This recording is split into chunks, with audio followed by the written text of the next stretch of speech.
السلام علیکم ورحمۃ اللہ وبرکاتہ الحمدللہ رب العالمین اللہم صلی علی محمد وعلی آل محمد وعلی اصحاب محمد۔ آج کی اس نشست میں ہم ایک ایسا معاملہ آپ کے سامنے پیش کرنے جا رہے ہیں کہ جس کی وجہ سے ہمارے معاشرے کے اندر اکثر فتنہ اور فساد پیدا ہوتا ہے، لیکن آج ہم دعوت وحدت امت پیش کرنے جا رہے ہیں۔ ہمارے جو تشیع بھائی ہیں یا ان کے علماء ہیں جن کے اندر اس معاملے کے اندر حضرت عمر رضی اللہ تعالیٰ عنہ کے معاملے کے اوپر لب کشائیاں کی جاتی ہیں اور ان کے بارے میں کچھ ایسے الفاظ استعمال کیے جاتے ہیں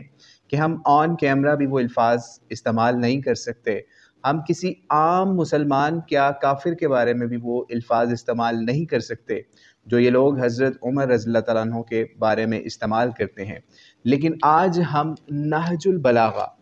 وہ کتاب جو کہ اہل تشیع کے ہاں ایک اہمیت کی حامل ہے،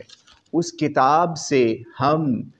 حضرت عمر اور حضرت علی کا تعلق آپ کے سامنے پیش کریں گے کہ کس طریقے سے آج کے وہ غالی یا وہ رافضی جو کہ خود کو علی کا شیعہ کہتے ہیں، اصل میں وہ حضرت علی سے کتنے دور ہیں، یا پھر جو ایسے بھی شیعہ ہیں جو کہ سامنے کچھ ہیں اور ویسے کچھ ہیں، یعنی اپنی کسی مجلس میں حضرت عمر کا مقام اچھا کر کے بنا دیتے ہیں، جن کے اندر آغا جواد نقوی صاحب ہیں، جن کی کچھ ایسی ویڈیوز بھی سامنے آ رہی ہیں جس کے اندر وہ حضرت عمر کے حوالے سے زبان درازیاں کر رہے ہیں اور وہ الفاظ کہہ رہے ہیں جو مولا علی کے عمل کے، قول کے، فعل کے خلاف ہیں، اور دوسری طرف وہ روافض ہیں، وہ غالی ہیں جو کہ حضرت علی کے عمل کو چھوڑ کر وہ لوگ جو کہ حضرت عمر کو اچھا سمجھتے ہیں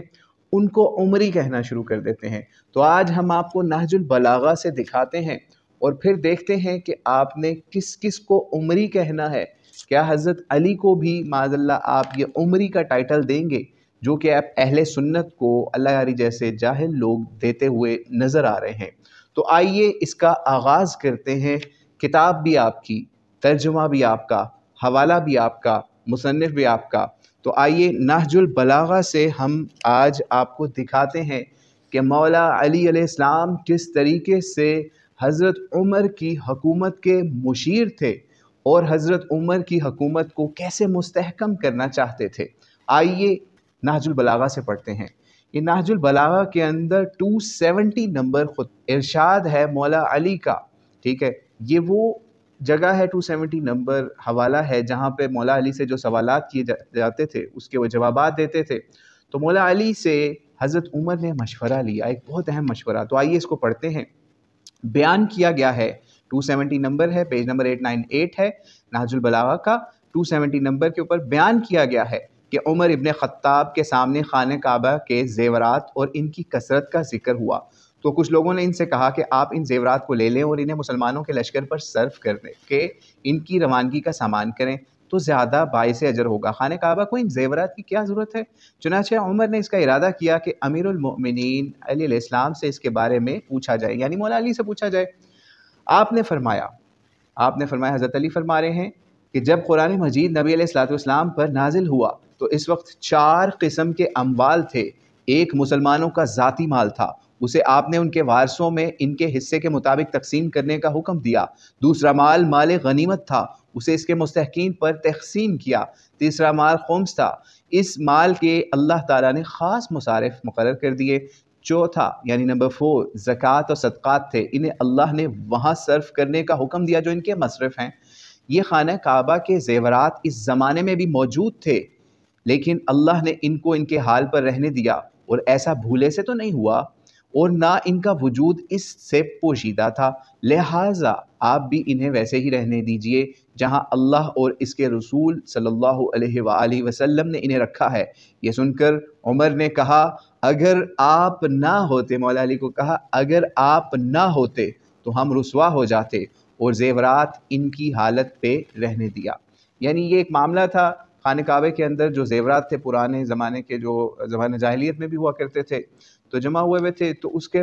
استعمال کے بارے میں معاملہ پیش آیا، تو اس کے اوپر مولا علی نے حکومت کے مشیر ہونے کے ناطے اور مسلمانوں کے ایک نمائندے ہونے کے ناطے اور حضرت عمر کے مشیر ہونے کے ناطے مشورہ دیا اور حضرت عمر نے اس کو مان لیا۔ اب دوسرا حوالہ ذرا دل تھام کے خاص طور پہ اہل تشیع بھائی سنیں، ٹھیک ہے؟ یعنی یہ ہے وہ خلیفۃ المسلمین عمر ابن خطاب کہ جس کی حکومت کو سٹرونگ کرنے کے لیے مولا علی اپنا کردار ادا کرتے ہیں، لیکن آج کا غالی رافضی اسی عمر کے اوپر زبان درازیاں کرتا ہے۔ تو آئیے مولا علی کے شیعہ دیکھتے ہیں، اس پہ عمل کرتے ہیں، ان کا ایسے ہی احترام کرتے ہیں جیسے حضرت علی المرتضیٰ مولا کرتے تھے۔ آئیے خطبہ نمبر ہے 132، آئیے اس کا آغاز کرتے ہیں۔ اس کے اندر بیان ہوتا ہے جب حضرت عمر ابن خطاب نے غزوہ روم میں شرکت کے لیے حضرت سے مشورہ لیا، یعنی مولا علی سے مشورہ لیا، تو فرمایا آپ نے، مولا علی نے فرمایا اللہ نے دین والوں کی حدوں کو تقویت پہنچانے اور ان کی غیر محفوظ جگہوں کو دشمن کی نظر سے بچائے رکھنے کا ذمہ لے لیا ہے۔ وہی خدا اب بھی زندہ و غیر فانی ہے کہ جس نے اس وقت ان کی تائید و نصرت کی تھی جبکہ وہ اتنے تھوڑے تھے کہ دشمن سے انتقام نہیں لے سکتے تھے، اور ان کی حفاظت کی جب وہ اتنے کم تھے کہ اپنے آپ کو محفوظ نہیں رکھ سکتے تھے۔ تو اگر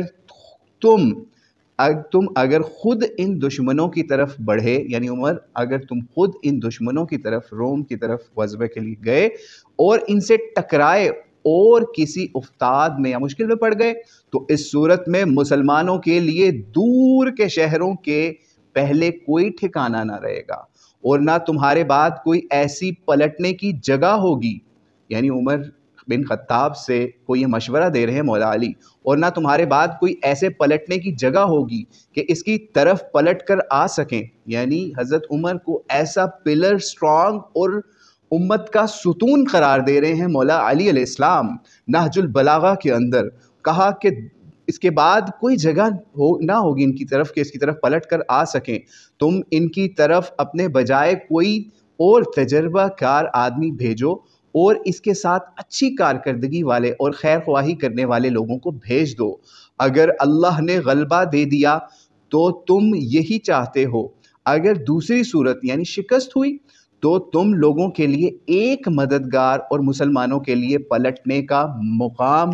ہوگے، یعنی حضرت عمر کو کہا کہ تم مسلمانوں کے لیے ایک مددگار اور مسلمانوں کے لیے پلٹنے کا مقام ہوگے۔ اگر یعنی شکست ہوتی ہے تو کم از کم ریاست کا یہ ستون تو قائم رہے گا۔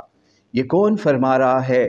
ترجمہ آپ کا ہے جس کو ہم نے ایکسپلین کر کے بیان کیا ہے کہ مولا علی علیہ السلام حضرت عمر رضی اللہ تعالیٰ عنہ کو کیسا ریاست کا ستون قرار دے رہے ہیں، کیسی امپورٹنٹ شخصیت قرار دے رہے ہیں۔ یہ خطبہ نمبر 132 تھا، 380 پیج کے اوپر اور نہج البلاغہ کے اندر۔ تو اب وہ کہاں ہیں روافض یا غالی یا اہل تشیع بھائی ہمارے جو کہ حضرت عمر رضی اللہ تعالیٰ عنہ کے اوپر زبان درازیاں کرتے ہیں، ان کو گالی دیتے ہیں اور ان کو حضرت علی سے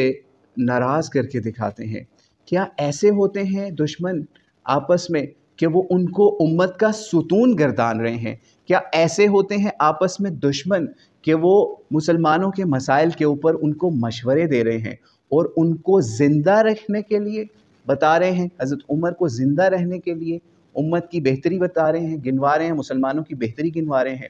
تو اب آپ خود سوچ لیجئے کہ جس کی آپ لوگ تکفیر کرتے تھے، مولا علی علیہ السلام، آج آپ کے سامنے اگر اس کتاب کو آپ حق سمجھتے ہو، مولا کا کلام سمجھتے ہو، تو وہ اسی شخصیت کی تطہیر کر کے آج تشیع کو بتا رہے ہیں، دکھا رہے ہیں اور حجت تمام کر رہے ہیں۔ اب دیکھنا یہ ہے کہ ان کے ذاکر، ان کے جواد نخوی اور ان کے یاری جیسے ملا یا علماء یا جہلاء یا ذاکرین رجوع کر کے ایک اتحاد والی فضا قائم کرتے ہیں، یا یوں ہی اپنی جہالتوں میں ڈوبے ہوئے مجلسیں پڑھتے ہوئے مولا علی کے عمل کے خلاف جاتے ہیں۔ تو اللہ کریم ان سب کو ہدایت عطا فرمائے۔ السلام علیکم ورحمۃ اللہ وبرکاتہ۔